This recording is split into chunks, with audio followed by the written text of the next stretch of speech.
በስመ አብ ወወልድ ወመንፈስ ቅዱስ አሐዱ አምላክ አሜን።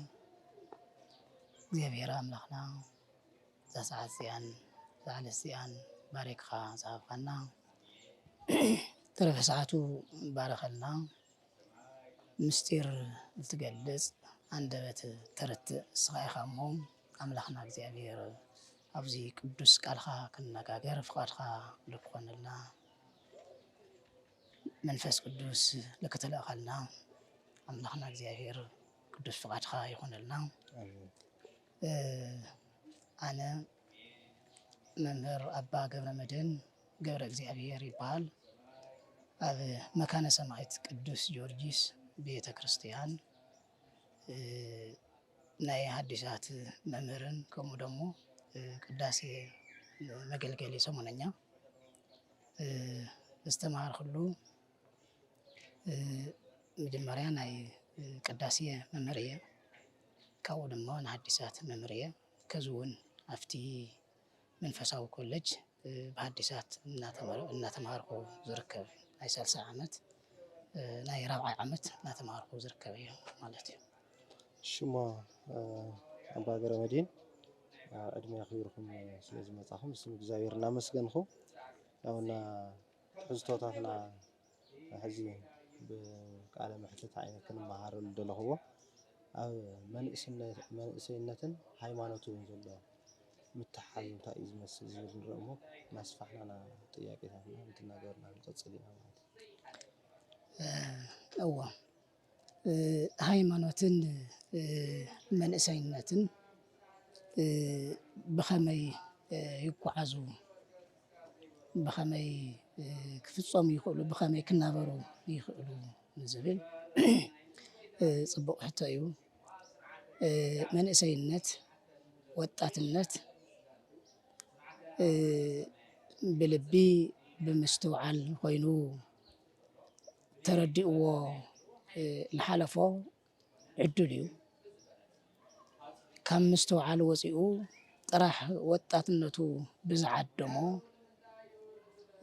ናይ ወጣትነቱ ድልየታት ብዘገደዶ ዝጓዓዝ እንተኮይኑ ከዓ ዕዳ እዩ። እዚ ድማ ካብ ቅዱስ መፅሓፍ መልዕሊ ጌርና እንትርኢ ተለና ቅዱስ ጳውሎስ ለጢሞቴዎስ ናይ መንፈስ ውላዱ እንተምህሮ ተሎ ኣብ 2ይ ጢሞቴዎስ ከምዚ ዝብል ቃል ንረክብ። ኣብ ጉየያ ለፍትወተ ውርዙትከ ወዴግና ለጽድቅ ለታ ናይ ወጣትነትኻ ጊዜ ለታ ናይ ወጣትነትኻ ድልየት ህደማ ረሓቃ ለታ ሓቂ ዝኾነት መንገዲ ግን ተኸተላ ልብል ኣብ 2ይ ጢሞቴዎስ ምዕራፍ 2 ቁፅሪ 22 ይርከብ ሃይለ ቃል ቅዱስ ጳውሎስ ስለ ወጣትነት ወጣት ክገብሮ ዝግብኦ ወጣት ክሰርሖ ዝግብኦ ወጣት ለኣምላኹ ብኸመይ ክሐጉሶ ይኽእል ወጣትነቱ ብኸመይ መንገዲ ከቐፅሎ ይኽእል ምስ እግዚአብሔርን ምስቲ ዓለምን ኣወሃሂዱ ብኸመይ መንገዲ ክኸድ ዝግብኦ ኢሉ ቅዱስ ጳውሎስ እቲ ናይ መንፈስ ውላዱ ወጣት ዝነበረ ቅዱስ ጢሞቴዎስ ተስተምህሮ ተሎ ከምዚ እዩ ዝብሎ ጉየያ ለፍትወተ ውርዙት ወዴግና ለጽድቅ ልቲ ብወጣትነትካ ልስምዐካ ስምዒት ብወጣትነትካ ልመፀካ ሓሳብ ብወጣትነትካ ልረአየካ ናይ ስጋ ፍትወታት ናይ ስጋ ስምዒታት ኩሎም ይሓቁም ህደሞም። ስለምንታይ እሳቶም ግዝያውያን እዮም። እሳቶም ንግዚኡ ልመፁ እዮም ፀኒሖም ኣይርከቡን እዮም። ለታ ናይ ሓቂ መንገዲ ለታ ናይ እውነት መንገዲ ምስ ኣምላኽካ ክተራኸበካ ትኽእል ግን ተኸተላ እሳ ድማ እንታይ እያ ወዴግና ለጽድቅ ወለ ሃይማኖት ለታ ሓቀኛ መንገዲ ዝኾነት ናይ ክርስቶስ መንገዲ ለታ ሃይማኖትክን ተኸተላ። ስለምንታይ ቅዱስ ጳውሎስ ከምዚ ኢልዎ እንተኢልና ኣብ ወጣትነት ጊዜ ሰይጣን ብጣዕሚ ይፈትወና ካብኡ ብላዕሊ ድማ እግዚአብሔር ብጣዕሚ ይፈትወና። كل نجار أوت الناس زركال سيطان لمن تايفوت وانا انت يلنا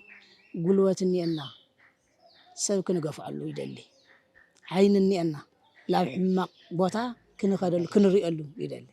بركلنا ذهب لي يدل عبران كنو قويلو يدلي ناوتات النت صوري قلوة على صوري عين له مسمعنا ون صوري حماق كنسمع له عندنا رتعي حماق كنا قرلو سيطان بتاعم يدلي أوز جزيزي كنا قلقلو يدلي بقو أنصار خا እግዚአብሔር እቱ ወጣትነት ዚ ትጹሪ ተፈጥሮ ጽሪ ወጣትነት አው ጽቡቅ ነው ዕለ ደሞ ይደል ዓይንና ጽሪ እዩ ለቤት እግዚአብሔር ኸይደና ልተቸገሩ ክንሪአሉ መጽሐፍቱ ክነንወሉ ክንማራመረሉ አቦታያትና አደታትና ክንምልከተሉ እዝንና ጽሪ እዩ በደንብ ይሰምዕ ለእግዚአብሔር ቃል ለእግዚአብሔር መልእክቲ ክንሰምዓሉ ይደል አንደበትና ርቱዕ እዩ እግዚአብሔር ክነመስግነሉ ናይ አምላኽና ናይ እግዚአብሔር ስም እናጸዋዕና ኃይል እግዚአብሔር ናይ እግዚአብሔር ረድኤት ናይ እግዚአብሔር ልገበሮ ሁሉ ክንምስክረሉ ይደል እትብርከናውን ግልወት አለና ክንብርከኸሉ አምልኮትና ክንገልጸሉ ለአምላኽና ናይ ስግደት መስዋዕት ክነቅርበሉ ናይ አምልኮት ስግደት ክንሰግደሉ ይደል እግዚአብሔር ደሞ ስለዚህ ሓደ ሰብ አብዛ ዓለም እዚ እንተሎ ከም ብራና ተወጢር ይዝነብር كم برانا توتير إيه النبر أبز علم زي سكابل الله سيطان بزي خيلو لصقام يسحوا كريستوس قاع بزي خيلو ليمان يسحوا أوز علم زي توتير صنيحو أما تشرشتا غزي يقول لا حدا يكتقلل بتاصبقت من قدي بتنامن من قدي تاوطاتنتو تردياتو زخد اندحر كوين لا እግዚአብሔር ይጠቅላል ለቤት እግዚአብሔር አጥይ ለገነት ለመንግስተ ሰማያት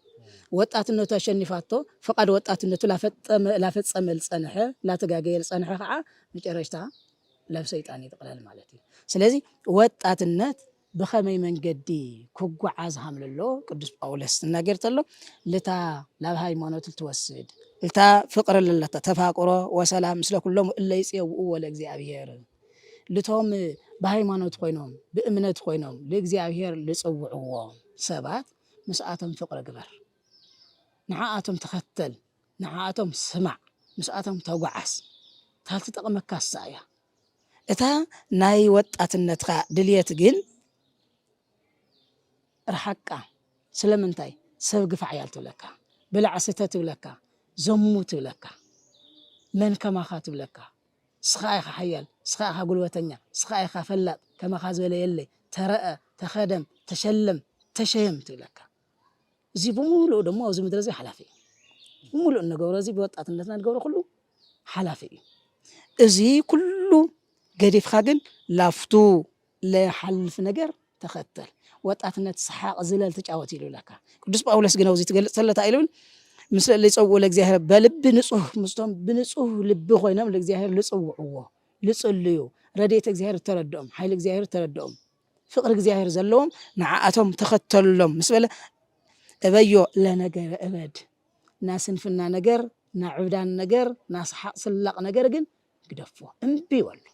أي تكتله ما جرشت أتايس لازخنا حالفوس أي تجنيه أفز على مزي أي خنا عودان صنيحة تصبق نقول له جزياو هذا سمر عي جبر مرعت جبرت له أقول له دستا أقول له بزمارية يكون تقول له تسبسبه زي لحلف أي مسي دحر ساعات مسيخا جن يترهو دحر من ساعات مسيخا جن كل يوم مرعاتي مرعوي أخذ ترهو تنام مدر دستا حلاف سلزوال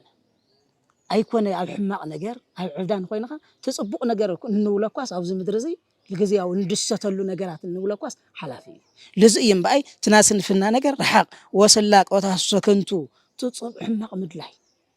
حماق نجار مدلعي الجزية أو تطمي الخا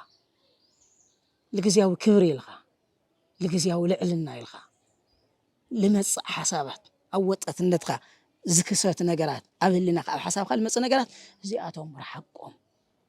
اتهم صبوق نغرات مس እግዚአብሔር ዝጓዓዙ ናብ እግዚአብሔር መንገዲ ልኽተሉ አቦታት ግን مساتهم ተከተል ንዓቶም ሰዓቦም ንዓቶም ስምዕዮም አወጣትነት ጊዜ ብዙሕ ነገራት ይመጹ እዮም ብዙሕ ድሌታት ይመጹ እዮም ብዙሕ ሓሳባት ይመጹ እዮም ለቶም ነገራት እዚኦም ግን አማዛዝን ነው أينو يتقمني أينو أيتقمني أينو يكتقمني الخيل مس إجزاير كراخبني الخيل أينو إخا مس إجزاير كفل عليني الخيل إلخا زياتهم فليخا أستوعلخا رأي اليوم زي بتشاي خوني لدحر لمص نجارات اتحمق نجارات أو جزئو زكسات نجارات ون قال يقول لي هذا معرف كلته أو قطري شوعت ترقت لناسي لزوم نجارات عوض عن النتخا لموس نجارات كترد تخوين نخاسي ولبوز أبي لك يهافك إجزاء طباب بكله إيه اتلب لك على اللخو أستوعل له إجزاء طباب يهافك إجزاء مستوى عليها وخمو اتلب لك نجار كله ترد أيوه اللي جمر بلب بمستوى على سمعيه اللي جمر تناي إجزاء قال تنجرنا تلو سمعت لنا كأبوتاتنا تقبلت لنا بلب كون هملك بقى كابت عربيانا بنجر إجزاء بحق إجزاء ناتجسسنا كنعبها مللنا قدس باولس يردعنا زي لما لبوز أبي لك أتلف لك على اللخو بلب سمعيه أستوعل طباب إجزاء ياوخا مستوعل إجزاء هوا تذكر لإيسوس كريستوس زتنسى أموتان إمزار عداويت زمهرك بسمو أتو بسمو زمهرك إيسوس كريستوس أتو سلال أخاكل كاب سماع سماعت وريد كاب قدس تقدسان نجل مريم تولدو أمسك الزوا على الخا زموت الخا مك أبرز ورد الخا السخا ياو تخون ناتخا موت زوا سدا قويتا نحو ذكره نحو استاوسو زي استاول السو موتن سلطان موتن سعيرو التل على قويتا سلسمو دما أنا زمهرا للخو سلسمو كبل لإسر للخو نحو ذكره السو تذكرت لها نا كريستوس زمن أبز على مزيل تقمطا 33 عامة 3 ناوطات النت عدمدي ناشم قلنا عدمي ناوطات النت عدمه سلازل له ذكره عفت وطات النت غزي كريستوس املاخ ابنت كون لا كاستمرك انا اخا ابز على مزي 33 عام 3 وشتي تقمطت له بصراحه ذكر تمنفساوነት ذكر ترأيا زخونكا ابنت زخونكا أوطات النت غزي ان هله بزح سرحت الصراحه لو ذكره لو تردأيو زي دما بلبي بمستو على خوينخا تردأيو نجرجن لتو سحاقن سلاقن زخونه عالم رحقو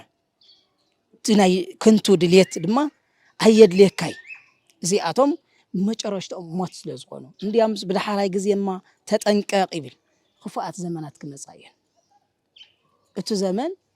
ከም ንፈልጦ ሰነ 35 እዩ زمن ماتيوس تحلفه زمن مارقوس يمصي ناي تولد خفات تجلص تلئ ناي تولد خفات تمص تلئ استوعل تبهاللو بطبقل توهاو وي مصا وزن تبايتو ايمر كما بدهاري مايلي مصا امتات اكيان وي كون سب مفقريان نفسه سبات لو علم نفوتو سبات كاب كبر املاكم كبر رؤسهم كاب كبر حوم كبر رؤسهم زفوتو كاب هيمانوتهم لغزياو طقمم فوتو وي كون سب مفقريان نفسهم باهتيتم ومفقر يعني فقي دستا زلا عفدان لفوتو سبات كموصيهم اوز غزيزي بلب استوعل وطات الناس زي سلازدلي ገንዘብ ዝፎትዩ ተጻረፍቲ ተዛረብቲ ምጥዓም ዘረባ ልኽእሉ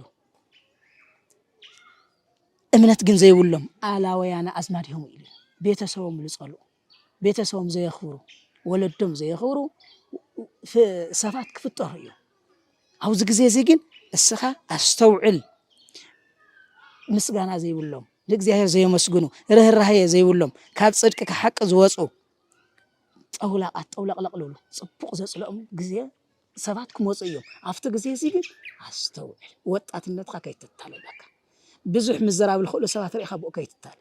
ብዙሕ ገንዘብ ርኢኻ ብኡ ከይትታለ ስለምንታይ ተወጣትነትካ ዕዱል እምበር ዕዳ ከይኾነካ ምንታይ ስለዚ ናይ ወጣትነትካ ግዜ ህደማ ረሓቃ ካብኣይ አቀዲሙ ደሞ መጽሐፈ መክብብ ምዕራፍ 11 ተቀመጠ ቃል አለ ምዕራፍ 12 ቁጥር 1 ተቀመጠ ቃል አለ ለፈጣሪኻ ለአምላክኻ በህፃንነትካ በወጣትነትካ ግዜ አገልግሎ እንታይ ኢሉል ዘመን እዚ ጽቡቕ ይኾነ ልትውለሉ ግዜ ከይመጸ ኢሉ ሸንግልኻ አበት ነበርናዮማ ግዜማ ኢልኻ ወጣትነትካ ከይናፈቅኻ ፀሓይ ከይጸልመተከ ኢሉ ፀሓይ ዝበሃል ዘሎ ተሓደት ወጣትነት እዩ ብሩህነት እዩ እቲ ዕውቀት እዩ ኣብ ወጣትነትካ ግዜ ነፍስኻይ ስጋኻይ ምጽራይ ትኽእል ኢኻ ኣብ ሽምግልና ግዜ ግን ሁሉ ይኣብ እዩ ኣይኮነ ነፍሲ ምስ ዝተታሒዙ እሺ መናእሰይ ህዚ መብዛሕትኡ ግዜ ናብ ዓለም ዘንብለሉ ቤተክርስትያን ቆላሕ ዘይርእየሉ ቤተክርስትያን ቆላሕ ዘይርእየሉ ክንተለናስ ባዕሉት ሓደ ወዲ ሰብ ፍጥረትስ ቤተክርስትያን ስለ ዝኾነ እዚ ማለት ንዋዕሉስ ናብ ቤተ እግዚአብሔር መጽኡ በረከት ዝረኽበሉ ብንጽህና ዝቅደሰሉ ዓለም ከየሸነፈቶ ልክ ሓምቲ ናይ ዴማስ ተሰሎንቄ ኣብራሪ ቃሪዋስ ትዝ ከተሎ ዝነበረ ናይ ክርስቶስ መንገዲ ሓዲጉ ላብ ተሰሎንቄ ከኣቲ ተገዲዱ እዚ ኣብቲ ሕዚ እዋና ግዜ እውን ንሪኦ ዘለና ዓለም ብዘራረቐትሉ ወይ ብዘበለቶ ኩነታት ዝሰሓወሉ ኩነታት እዩ ዘለና ኣብዚ ምስ ዝተታሒዙ ዘሎ ምስ ኣብ ግዜ ግዝናኻ ፈጣሪ ክሓስብ ዝና መጽሓፍ ቅዱስ ቃል ተዳሒዙ ኣብዚ ስል ተወሰነ ዓለም ኩሉ ግዜ መብራቕ ረቂት እያ መንሸብ ረቂት እያ ዓለም ኩሉ ግዜ ሃፍቲ እንትርእተላ ገንዘብ ትርእተላ ካልእ ነገር ኣየድልየኒ ኢላ ትድምድም እያ ኣብቲ ግዜ እዚ ወጣት ክገብሮ ዝግብኦ ዓለም እዚኣ ልከይትጨውዮ ልከይትስሕቦ ልከይተውድቆ ክገብሮ ዝግብኦ ሓደ ነገር እንተይልና ጠጠው ኢሉ መን ምዃኑ ምፍላጥ የድሊ መጀመርያ ኣበይ ከም ዘሎ ምፍላጥ የድሊ ቅዱስ ጳውሎስ ትናገር ተሎ ህቱ ርእሰክሙ ለእመሃለኩም በሃይማኖት ኣብ ሃይማኖት ዲኹም ለለኹም ካብ ሃይማኖት ወፃኢ ለመጀመርያ ግዜ ርእስኩም መርምሩ ልባዕልኩም ፈትሹ መን ኢኹም ንስኹም ኣበይ ኣለኹም ትሰርሕዎ ዘለኹም ስራሕትስ ምስ መን ዝራኸብ እዩ ዋጋ ዘለዎ ድዩ ለክስር እዩ መጀመርያ ርእስኩም መርምሩ እንትምርምር እንተለኻ ካብ ዕለት ናብ ዕለት በተለይ ኣብቲ ግዜና እንድሕር ርኢና ብገንዘብ ካብ ሞት ልሕን ሰብ የለ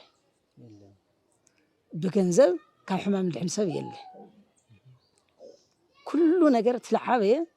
ዕድመን ጥዕናን ከመን ይርከብ ካብ እግዚአብሔር ወላዲትኻ ሓሰርተን ተፈተወትካ ሓሰን ተኽበረትካ እስኻ ደቂስኻ ሓደርሞ ንእሽተን ዛሎም ለምዓንቲ ለይተሲ ኣነ ሓሚመንኻ ክሓድር ኣይትብለካ ዓሰርተን ተፈተውካ ወላዲኻ እስኻ ነበረለይ ኣነ ክሞተልካ ካብ ዕድመ ቀኒሰ ክበካ ኣይብሊ እዚኦም ክልቲኦም ከለመን ይኽከኣሉ ለእግዚአብሔር እዚኦም ብግልፂ ኣብ ህይወትና ለለው እዩ እናሓመመ ወላዲኡ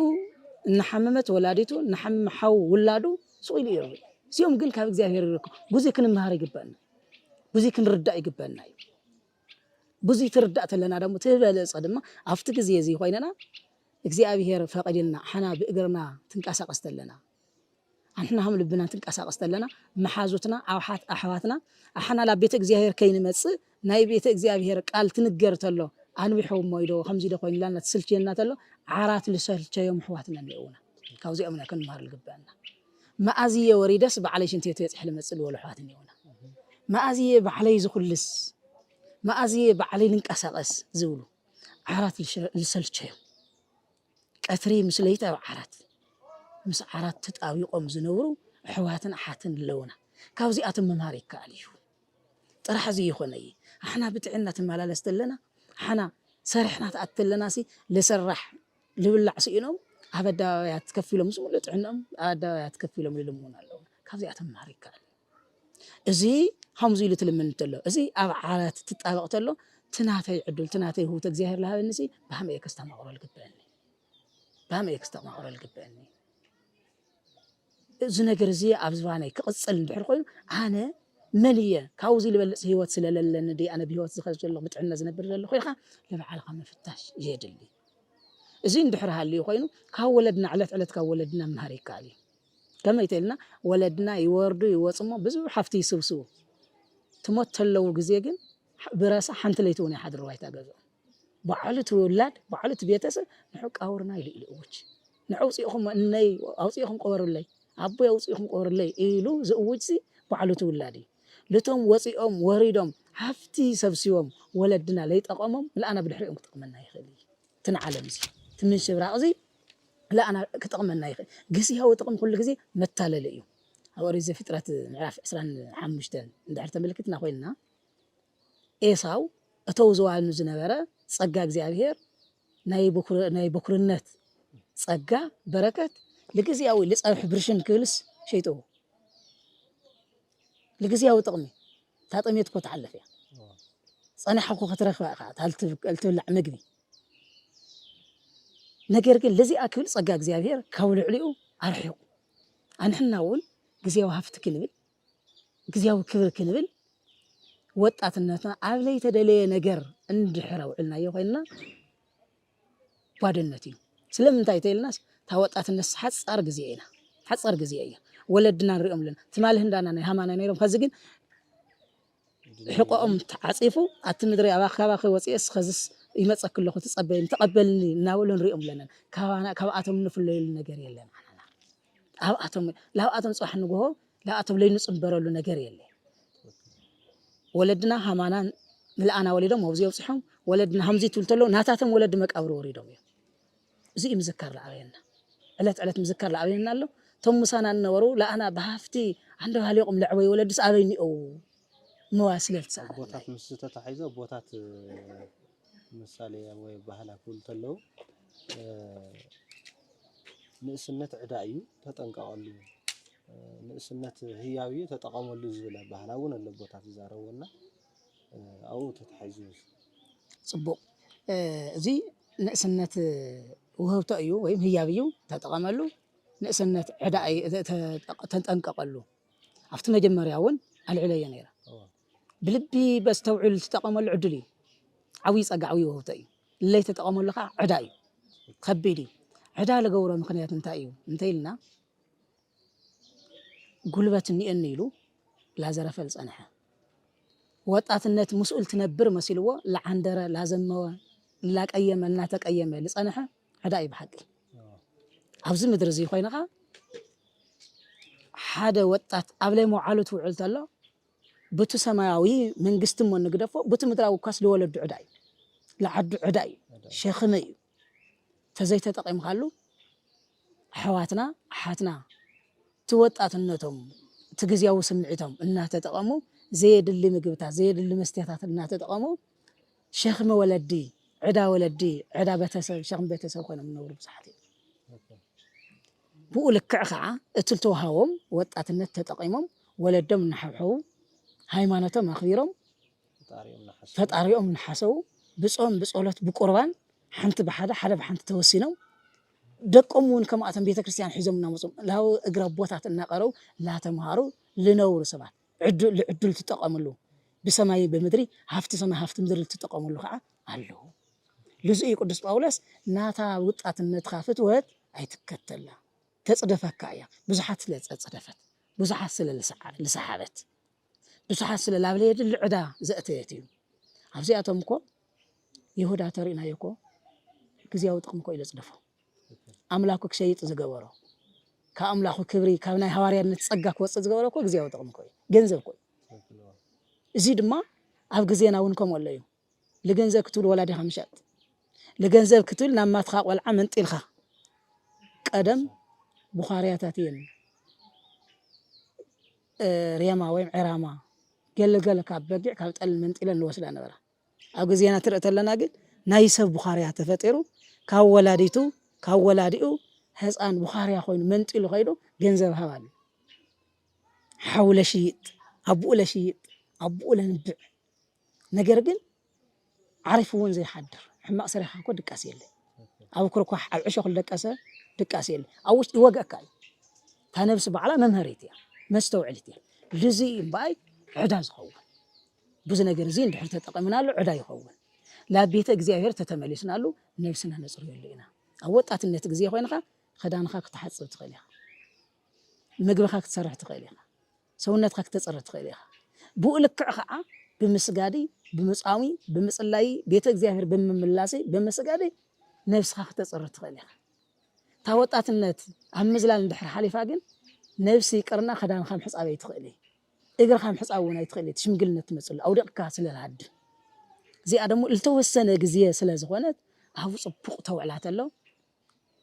ምስና እግዚኣብሔር ሓንቲ ብሓደ ሓደ ብሓንቲ ብምፅናዕ ዝኽብራ እንድሕር ኮይኑ ትልተውሃቦ ሰሪሑ ብፅፍሩ ዘጥረዮ እንድሕር ጥቀም ኮይኑ ዕድል እዩ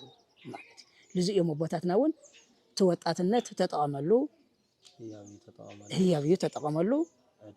عداي دما تطنقلو لولو لا عدا سلازاتيو بنفسي بسغاي نا نفس عدان لو نا سغاو عندالو لاوزي سلالاتيوم تطقملو زبولنا مالتي ما كمان سينات يا وتي سفح لبلا مبرهاتات ወይ ትምርቲ ቃል እግዚአብሔር ሰሜናና ቶም ፈተናታት በከመ እንክሸግሩ ዘሎ ሓደ መንእሰ ፈተናታት በከመ እንክሰግሩ ዘሎ ጽቡቅ ፈተና ዝስገር መጀመሪያ ፈተና መሆን ምፍላጥ ፈተና ዘይኾነ ባዕልና ፈተና ንገሩ ፈተናታት አለ ፈተና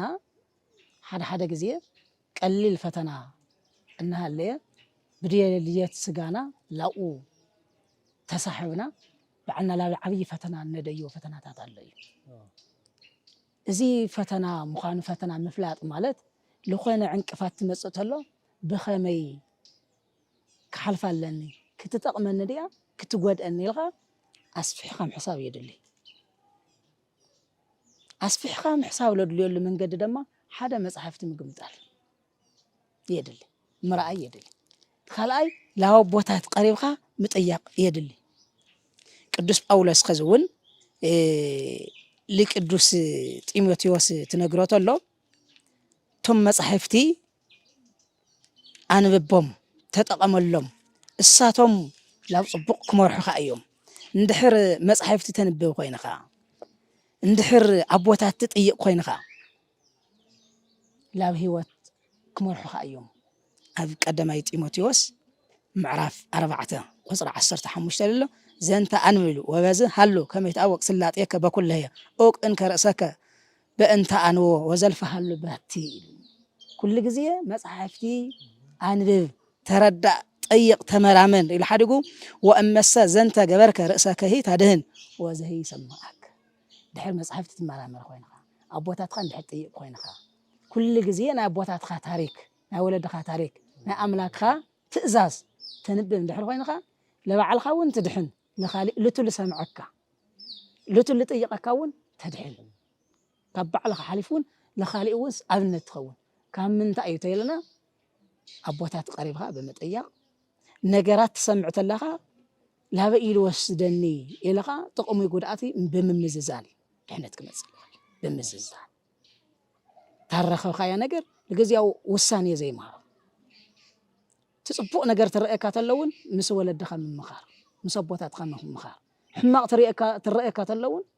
ምስ ወለድኻ ምምኻር ምኽርካ አቦታት ስለዝርከብ ካብኡ ተለዓበየ ደሞ ጸሎት ምስ አምላክኻ ኮንካ ዘይፍታሕ ነገር የለን ብዙሓት ውን ሓሊፍና ኢና خزون نحلف لنا زي مستمعنا نبر لما عنت ذا صلمات زي استحلف دغون وقي حس كل رئاد نخون لنا تጨነقنا له غزي بقل ህይወትና ውን ብዙሕ حلفنا يل ግን ምስ حلف الله رسعنا يتصقم ማለት ስለዚህ እግዚአብሔር ሁሉ ነገር መከራ ለሕልፍ ምዃኑ ፈሊጥኻ በጸሎት አምላካ ሕፃን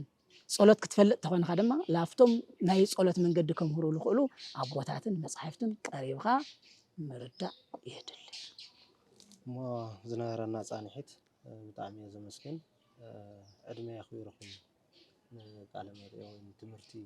كحلفي اوانيا غزيت وهاي لكم اخيركم صاحب بسم እግዚአብሔር يمسكن يخور الله يعني الله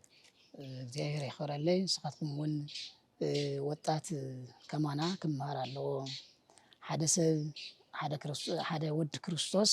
ወዲኡ ክተርፍ የውሊ ከሃይማኖት ክወጽእ የውሊ በስምዒት ስጉኡ በስምዒት ወጣትነቱ ክታለል የውሊ ኢልኹም እዚ ሓሳብ እዚ ሓሲብኹም ተረዲእኹም ጽቡቕ መልእኽቲ ክንሕልፍና ጽቡቕ ትምህርቲ ክንሕልፍና ኢልኹም እዚ ሓሲብኹም ግዜኹም ሰዊእኹም መምጻእኹም እዚ ሓሳብ እዚ ምሕሳብኹም ድማ እግዚአብሔር ክብርን ጸጋን ይዓድልኹም እግዚአብሔር ከምዚ ዝበለ ስራሕ ስለሰርሕ ናይ ወጣትነት ስራሕ እቲ ሓደ ከምዚ ጌርካ ሓውኻ ሓፍትኻ ወጣትኻ ማኻ መንገዲ እግዚአብሔር ክርኢ ሕግ እግዚአብሔር ክፈልጥ ምግባር ናይ ወጣትነት ዕዱል ምጥቃም ማለት ስለዝኾነ እግዚአብሔር ፍጻሜኩም ይጸብቁም ይቀንየል